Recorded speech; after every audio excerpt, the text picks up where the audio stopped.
লাঞ্চের menu share করে নিই।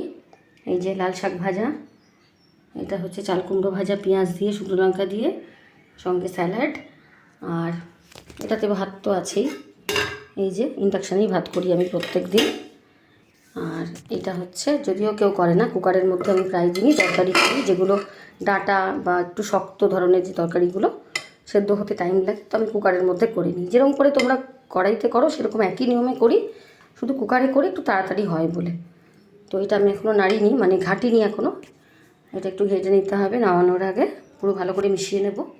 কচু, কুমড়ো, আলু আর পুঁই শাক দিয়ে করেছি, আর একটু মাছের তেল ছিল সেটাও দিয়েছি।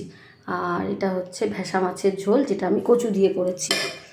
এই দেখো কচুটা ভীষণ ভালো দিয়েছে, এই যে একদম ভালো সেদ্ধ হয়ে গেছে, প্রত্যেকটা কচু একদম ধরলেই কেটে যাচ্ছে। এই যে তো ভেসা মাছের ঝোল করে নিয়েছি। আমাদের এখনও লাঞ্চ হয়নি, আজকে প্রায় 2:30 বেজে গেছে, কিন্তু হয়নি এই কারণেই যে তোমাদের দাদা একটু শোরুমে গেছে দরকারি কাজে, তো ফিরলে তখনই আমরা লাঞ্চে বসবো।